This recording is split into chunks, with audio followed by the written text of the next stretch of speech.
주의 이름으로 환영하고 축복합니다.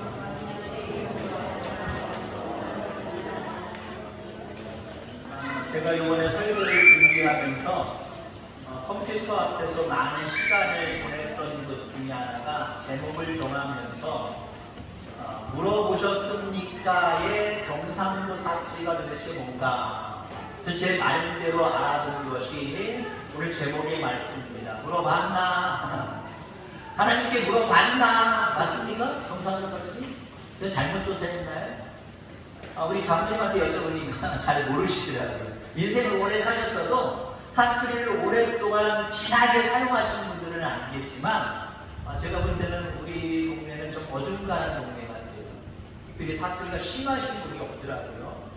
제가 먼저 사역했던 경주 쪽에 갔을 때 어떤 목사님이 이렇게 말씀하시더라고요. 그분도 경기도 분이고 저도 경기도 사람이고 그분이 말띠 알아들으려면 5년 걸릴 거야 그러시더라고요. 정말 성도님들 귀에 반 이상이 그 경상도 사투리의 억양에 모든 것들이 저한테 정말 생소했어요. 못 알아듣겠더라고요. 정말로. 여기 이사 오는 그 때도 아직도 못 알아들으시는 특이한 분 한두 분이 계셨어요. 또 진한 분들 계시긴 계시잖아요. 우리가 경상도 내지는 전라도, 경기도, 충청도 나름대로의 사투리의 특징이 있지요. 저는 경기도에 살았습니다만 바로 아산만을 건너면 충청도였습니다. 아산이었습니다. 그래서 충청도 사투리가 어렸을 때부터 좀 있었어요. 이랬어요, 저랬어요, 밥 먹었어요, 어디 가요, U자를 자꾸 붙여서 충청도 사투리가 제 입에 어렸을 때는 조금 붙었던 것 같습니다. 전라도 사람들은 어떻습니까? 보통 거시기를 많이 쓰죠. 밥 먹었냐? 거시기 했냐? 너 왜 그러니? 너 왜 거시기 하냐? 거시기를 많이 씁니다. 경상도 사람들은 나름대로 다르겠습니다만은 좀이라는 말을 많이 쓰는 것 같아요. 너 왜 그래? 좀. 좀이라는 말을 많이 쓰는 것 같습니다. 그리고 경상도는 아니지만 전라도 어떤 사투리로 사랑해라고 하는 말을 어떻게 하시는지 아십니까? 사랑해. 전라도 사투리로 사랑해. 물론 전라도 사람들도 사랑해 표준말 쓰는 사람이 있어요. 근데 진하게 사투리 쓰는 사람들, 사랑해. 옆에 분들 말하고 사랑해. 전라도 말 생각나시면 한번 해보세요. 거시기혀. 거시기혀. 나는 당신을 사랑합니다. 이건 뭘까요? 나는 당신을 사랑합니다. 똑같습니다. 거시기해, 거시기혀. 그렇게 얘기한다는 거예요. 좀 우스갯소리로 경상도든지 전라도든지 누군가가 여러분에게 이렇게 질문했다고 생각해 보세요. 당신은 누구를 사랑하십니까? 라고 할 때 여러분 대답을 여러분들 사투리든지 아니면 전라도식 사투리든지 어떤 사투리든지 한번 대답해 보세요. 당신이 사랑하는 사람은 누구입니까? 한번 질문해 보세요. 시작. 왜 안 하세요? 사랑 안 했어요? 우리 여기 다 부부셔서 누구를 예를 들 수 없고 제일 만만한 우리 수연 성도님. 수연 성도님 저한테 물어보신 거예요. 당신은 누구를 사랑하십니까? 당신은 누구를 사랑하십니까? 너요? 이런다고 얘기합니다.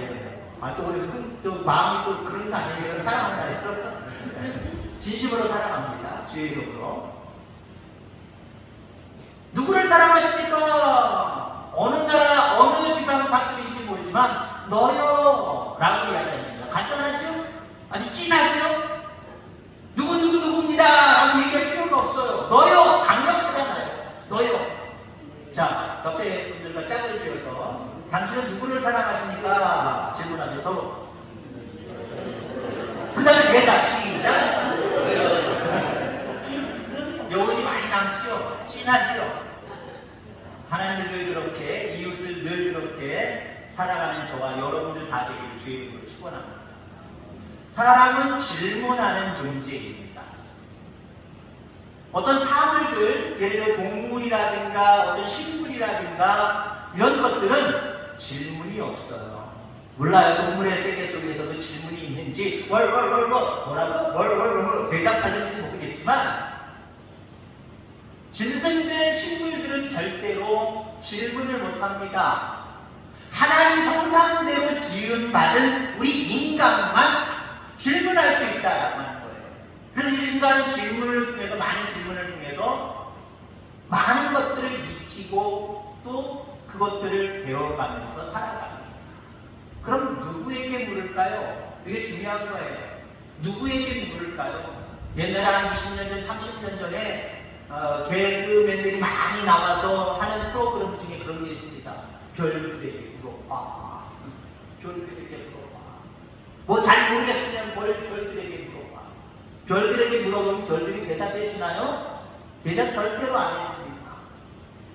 자, 우리는 주변에 있는 많은 사람들에게, 경험 있는 사람들에게 물어볼 수도 있습니다. 그러나 제가 여기서 질문하는 누구에게 물어보실 겁니까? 라고 하는 질문 속에는 답이 있습니다. 하나님께 물어볼 수 있는 저와 여러분들 다 되기를 주의 이름으로 축원합니다. 하나님께 물어보면 하나님은 반드시 대답해 주시고요. 그 대답은 늘 정답입니다. 나를 살찌우고 나를 청송하게 하고 문제를 해결하게 하고 풍성하게 하십니다. 물론 여러분들은 살아가면서 주변에 있는 많은 사람들에게도 역시 질문해야 돼요. 나 혼자 생각하고 나 혼자 그냥 절정하고 살아가는 것보다 주변에 있는 부모님이나 주변에 있는 어른들이나 주변에 있는 경험 있는 사람들에게, 때로는 주변에 나이 어린 사람이라고 할지라도 이거 어떻게 했으면 좋겠어? 라고 물어보는 게 좋습니다. 근데 사람의 말들은요, 내가 물어봐도 대답 없는 사람들이 상당히 많아요. 왜요? 내가 얘기할 수 있는 대답에 관심이 없거나 아니면 자기 자신도 경험해보지 못해서 내가 그렇게 질문했어도 뾰족한 답을 알 수 없기 때문에 내가 질문한다고 해도 그 사람이 이야기 안 해줄 수도 있고요. 때로는 얘기해주는 사람도 있어요.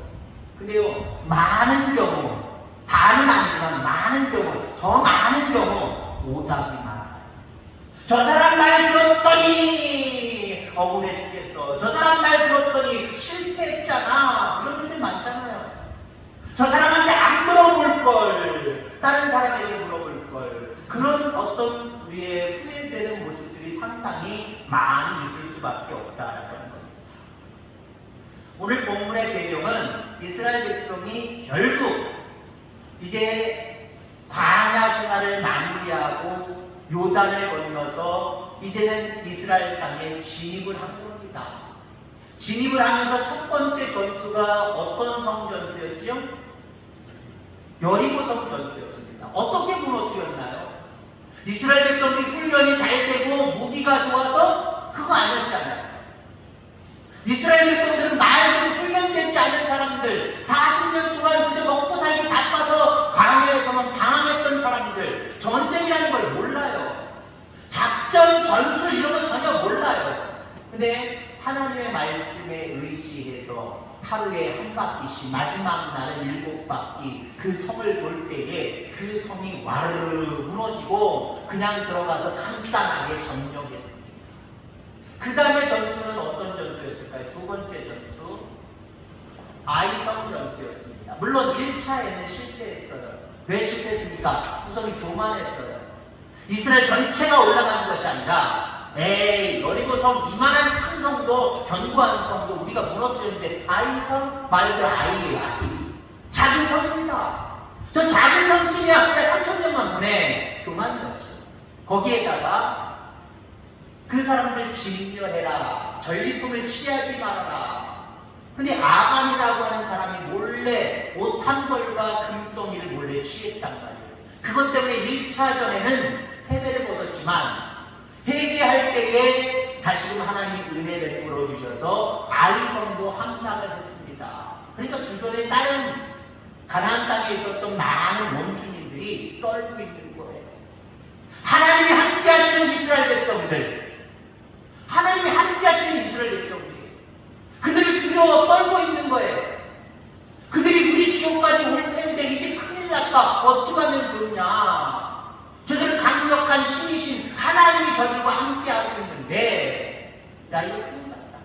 모두가 이런 상태입니다. 그런 상태 가운데 오늘 본문에 보니까 기브온 족속이 등장합니다. 기브온 주민들이 등장을 해요. 그들이 꾀를 냈습니다.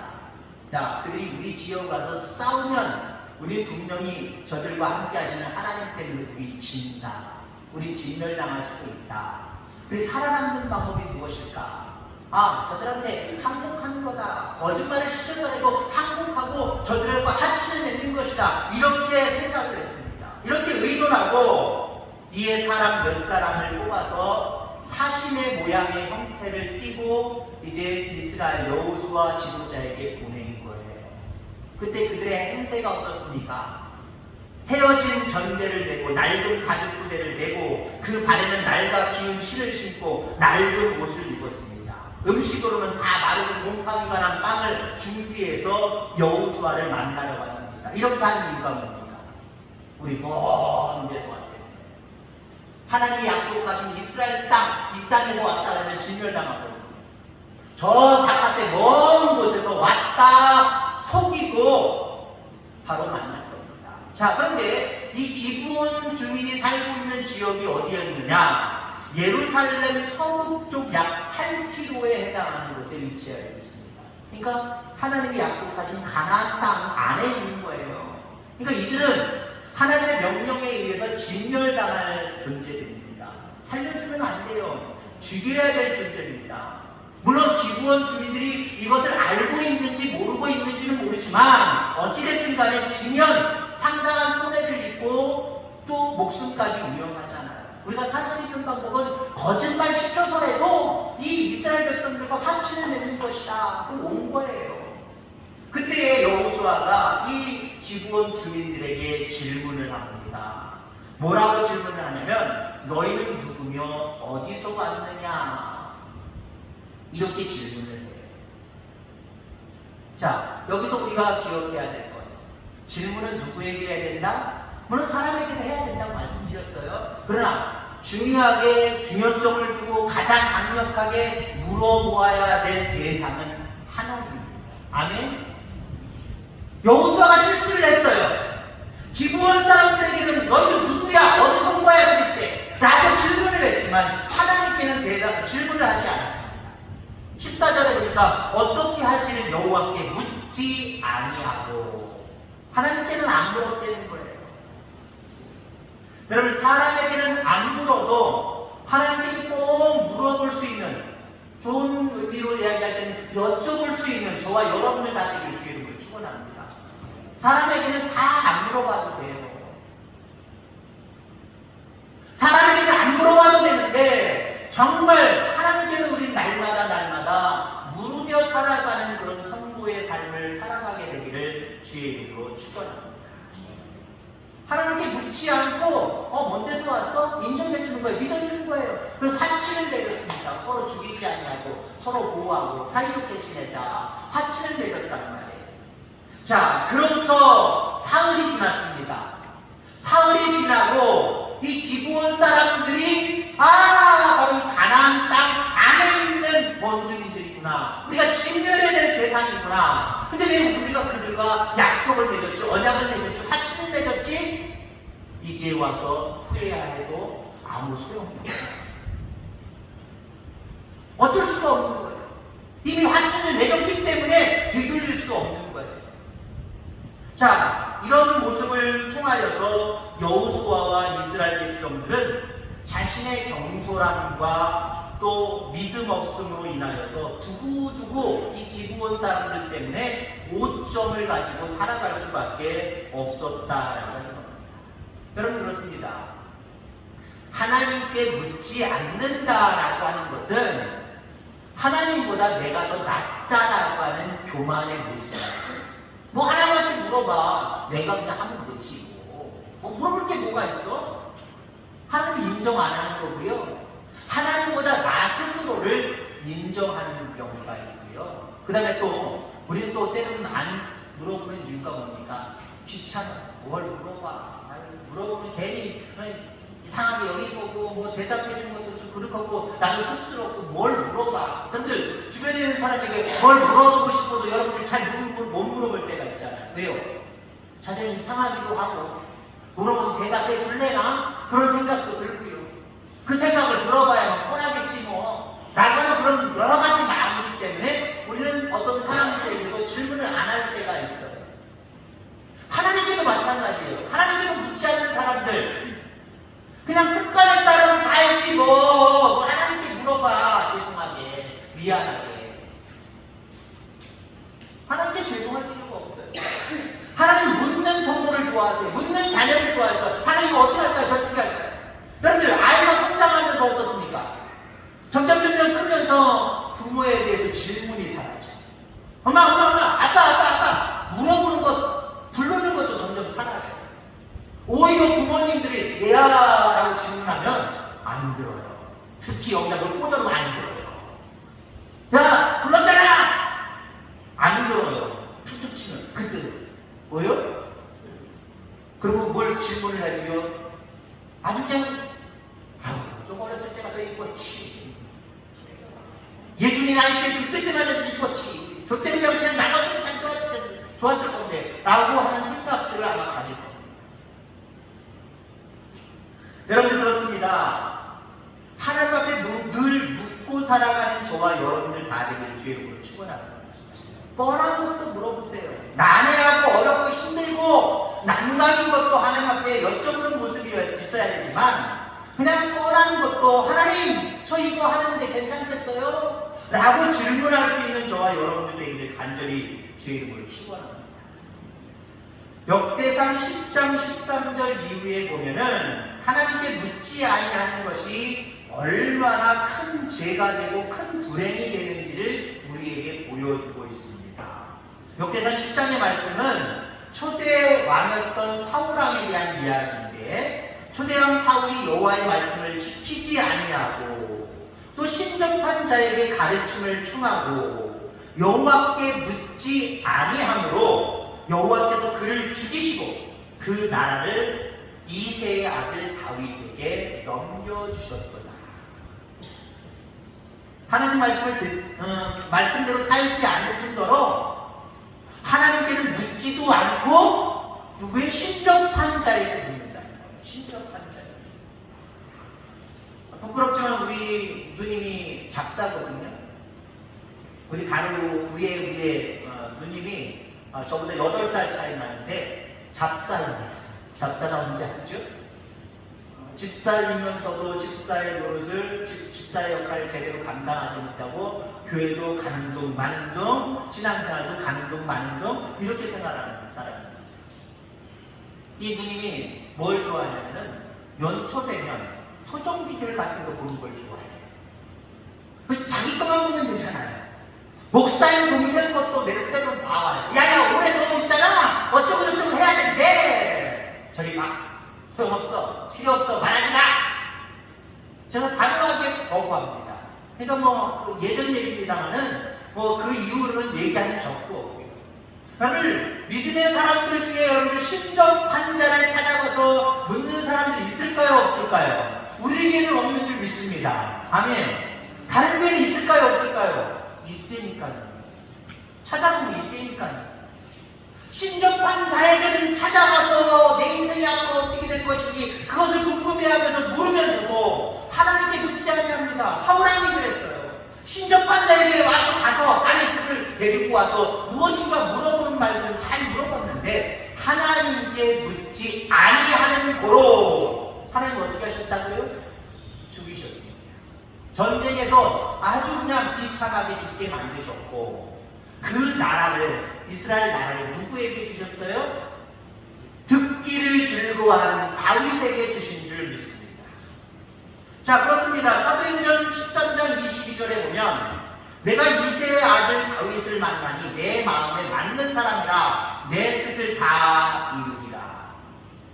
하나님의 뜻을 다윗이 다 이룬대요. 하나님의 뜻을 다윗을 통해서 다 이루어주게 하신대요. 그러면 결국 뭐예요? 다윗은 하나님의 뜻을 안되는 거잖아요. 하나님의 뜻을 아니까 그 뜻을 이루려고 노력했고 결국 이루어지는 거예요. 거기에 물론 또한 하나님의 은혜가 또 계속해서 첨부되기도 합니다만. 그럼 하나님의 뜻을 어떻게 알아요? 물어봐야 하잖아요. 하나님 생각은 어떠십니까? 라고 질문해야 하나님의 뜻이 이거구나. 이 뜻을 위해서 먼저 힘쓰고 애쓸 때 이 모든 것들을 더해 주시는, 그래서 그 사람을 통해서 모든 것들을 이루어 주시는 거예요. 이처럼 하나님께 묻는 것은, 여쭤보는 것은 대단히 중요한 거예요. 여쭤봐도 되고 안 여쭤봐도 되고, 물어봐도 되고 안 물어봐도 되고, 이거 아니에요. 늘 언제나 어떤 일이 있을 때마다 여러분들 늘 하나님 앞에 물을 수 있는 여러분들 되기를 주의 이름으로 축원합니다. 아까 장로님이 부르셨던 찬양인데, 무슨 일을 만나도 예수 의지합니다. 거기 여러분들 가사를 바꿔놨어요. 저는 새 찬송가를 다 부정적으로 보진 않습니다만 조금 안 좋게 본 게 뭐냐면요, 제가 전에 우리 교단 처음에 와서 목회하던 곳, 한 10년 동안 목회하던 곳에 중간쯤에 성결교단에서 은퇴하셔서 우리 지역에 전원주택을 마련하시고 저희 교회에 참석하시는 목사님, 사모님이 계셨습니다. 그분이 성결교단에서는 나름대로 이름이 있으신 분이에요. 그분이 성결교단 대표로 찬송가 공예에 들어가서 찬송가를 바꾸는 일들을 감당하셨습니다. 근데 그때 감당할 때 예를 들자면 1장부터 100장까지는 목사님이 하시고 101장부터 200장까지 목사님이 하시고 분배를 해줬다는 거죠. 분배. 물론 한 사람에게 분배가 아니라 그 부분에 대해서 몇 사람에게 분배를 했겠지요. 근데 이 분배를 받은 사람들은 어떤 마음을 가지고 있느냐, 자기가 맡은 1장에서 100장 안에 나름대로 손댄 흔적을 남기고 싶은 거예요. 손댄 흔적을 안 남기면 수고비라도 뭘 주면 당신들은 그냥 버리는 거 아니에요. 그래서 내가 뭔 일을 하고 정당하게 대우를 받아야지 라고 하는 생각을 가졌기 때문에 가사를 자꾸 바꾸려고 하는 생각을 가졌다는 거예요. 바꾸려고 하는 생각. 그러니까 옛날의 찬송은요, 무슨 일을 만나도 예수 의지합니다. 지금 찬송가는 예수님을 무슨 일을 당해도, 여러분들 우리는 무슨 일을 만나도 기도하셔야지요. 예수 의지해야지요. 무슨 일을 당해서만 예수님 의지하지 않기를 주의 이름으로 축원합니다. 여기 당해서는 뭐예요? 내가 원치 않는 특별한 일을 만났다는 거죠. 특별한 일을 당했다는 거죠. 그때만 묻습니까 여러분들 우리가? 아니요. 어떤 일을 만나도 광범위하잖아요. 광범위. 어떤 일을 당해도는 특별한 일이에요. 어떤 일을 만나도 우리는 기도해야 돼요. 하나님 앞에 여쭤봐야 돼요. 예수님 의지하고 살아가야 돼요. 이런 믿음을 가질 수 있는 저와 여러분들 다 되기를 주의 이름으로 축원합니다. 다윗이 처음에는 반쪽짜리 왕이었지요.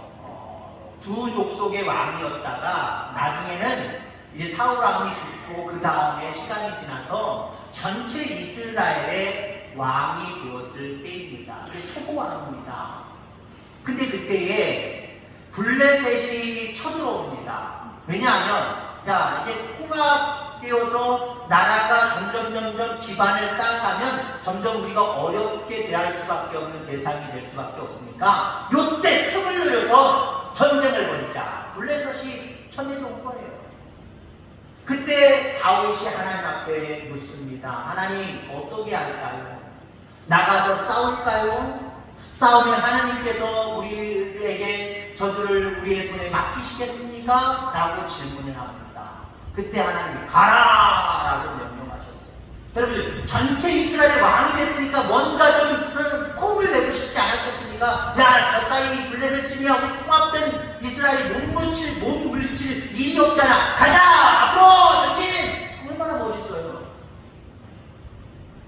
얼마나 외형적으로 멋있습니까? 우리 형 대단하다. 근데 여러분 그 상황 속에서 잠깐 나 하나님한테 물어봐야 돼. 하나님 블레셋에서 쳐들어왔어요. 어떻게 할까요? 하나님 응답하셨습니다. 가라는 거예요. 승리했습니다. 근데 블레셋 사람들이 1차에 실패를 거두고 전쟁에 패하고 전열을 가다듬어서 2차로 다시 쳐들어옵니다. 1차 때와 2차 때가 다를 수 있겠죠, 여러분들. 1차 때는 힘을 다 기울였는데 총동을 시켰는데 뺐단 말이에요. 도망갔단 말이에요. 그 전력을 잘 수습을 해도 어떻겠습니까, 여러분들? 전력이 2차 때보다 못할 것 아니에요. 그럼 2차 때 다윗이 생각할 수 있는 게 무엇이겠습니까? 1차 때 간단하게 해결됐는데 2차 때 하나님 앞에 물을 게 뭐가 있어요? 저 정도쯤이야. 전력이 전보다 1차 때보다 약해졌는데 아무것도 아닌 거다 라고 생각하고 싸우러 가면 되지 않겠습니까? 그때도 다윗은 하나님 앞에 질문합니다. 하나님 어떻게 할까요? 또 쳐들어왔는데 어떻게 할까요? 하나님 저들을 우리의 손에 붙이시겠습니까? 그때 하나님이 또 응답하셨습니다. 응답을 두 가지로 하셨습니다. 첫 번째처럼 가라 그들을 내 손에 붙이실 것이다 라고 말씀하셨고, 이번엔 정면으로 가지 말고 기습을 누르라. 하나님이 아예 전술 전략까지 다 가르쳐주세요. 우리 하나님 그런 하나님. 여러분이 질문하면 걱정하지 마, 내가 너와 함께 해줄 거야. 그것도 은혜스럽지 않습니까? 그것도 은혜스럽잖아요. 근데 하나님은요, 때로는 우리에게 내가 너와 함께 해주며 요렇게 한번 해봐라 라고 하는 아이디어, 어떤 계시를 우리에게 허락하신다는 거예요. 이게 참 귀한 겁니다. 그 계시는 앞에서도 얘기했지만 정답이에요. 틀린 게 없어요. 그대로예요. 믿고 순종하고 가는 그대로 되는 거예요. 아까 여리고성에 대한 부분도 이야기했습니다만은 성 밑으로 7바퀴를 도르내는 거예요. 성 위에 있는 여러분들 여리고성 사람들, 한마디로 여러분들 돌 던지고 가까이 왔으니까 화살 내리면 금방 죽습니다. 근데 여러분들 여리고 사람들이 그렇게 안 하는 이유가 있어요. 물론 하나님이 막으셨지요.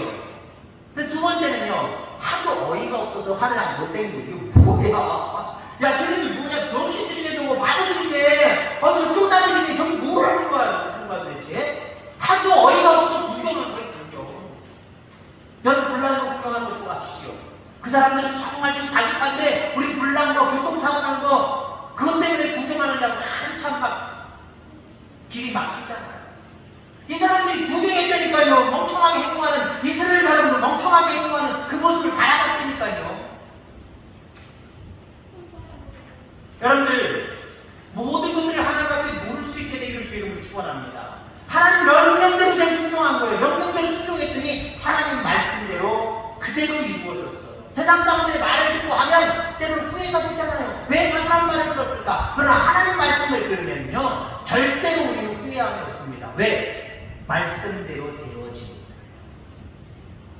여러분 이 찬양 아십니까? 오늘 집을 나서기 전 기도했나요? 마음에 불이 가득할 때 기도했나요? 어려운 시험 당할 때 기도했나요? 나의 일생 다가도록 기도했나요? 다른 말로 하면 하나님 앞에 물어봤나요? 어떤 일을 만나도 당해도 여러분 하나님 앞에 물어봤나요? 물어볼 수 있게 되기를 주의 이름으로 축원합니다. 물어보는 사람이 하나님의 은혜와 복 속에 살아갈 수 있는 사람입니다.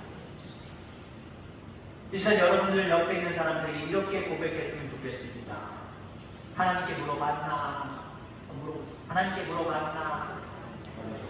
이게 경상도 사투리인지 잘 모르겠습니다. 꼭 물어보래. 시작. 하나님 아버지 감사합니다. 우리가 이 땅을 살아가면서 하나님께 묻고 살아가는 그 모습, 여쭙고 살아가는 이 모습, 하나님의 귀하게 보시는 줄 분명히 믿습니다. 자기 소견대로 살지 않도록 인도해 주옵소서. 세상 사람들의 말만 의지하고 살아가는 저희들 되지 않게 하여 주옵소서. 무슨 일을 만나도 기도하며 주님께 물으며 늘 그렇게 주님 의지하며 살아갈 때 날마다 정답 속에 역사하시고 모든 것들을 이루시는 하나님의 은혜로 충만케 하여 주옵소서. 예수님의 이름으로 기도합니다. 아멘. 찬송하겠습니다. 369장